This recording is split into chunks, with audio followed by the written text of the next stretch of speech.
Every time I open a script for Fast and Furious, I wonder, okay, how are they going to up their game from the last one? Because I think that's really part of the challenge, because each one keeps superseding the last one in terms of how the fans respond worldwide. So, but this one's done a pretty great job, and I'm bummed that I didn't get to go with the team to Abu Dhabi because it seems like they had a really, really good time.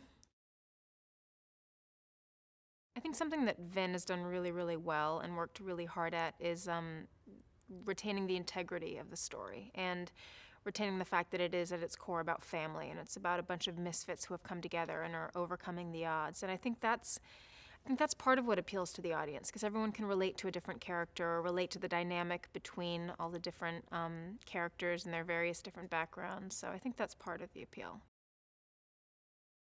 It's really special. It's really surreal in a way. I mean, I just had a moment. I was driving with my son on my lap on the golf cart, which I may get in trouble for. I'm not sure, but I remember years and years and years ago. I think on definitely on one.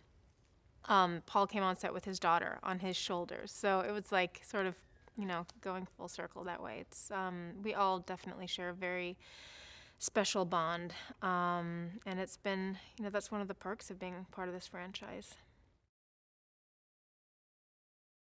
One of the things that I worked really hard with on with Justin Lin in Five was this sort of Mia balancing having children and her family, and also Mia seems to have this very intuitive sense about what's going on with the men in her life, even though they're not the most communicative. So she senses early on that Brian is missing something, because I think in Six we decided to leave that life behind us, and I can tell that he's not entirely happy with his decision, which is a really hard place for Mia to be in.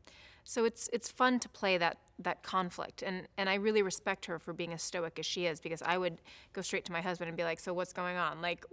And she knows that she needs to hold back. So she's a really interesting character in that sense.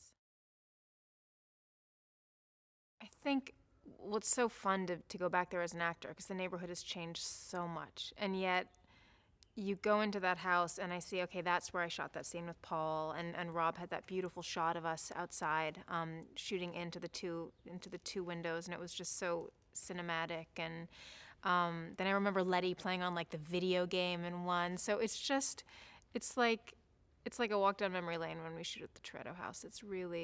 It's special to be able to do that. And it's special that it's actually a location, because often films shoot, like on a stage, and then exteriors are at a location. So there's something very pure about that.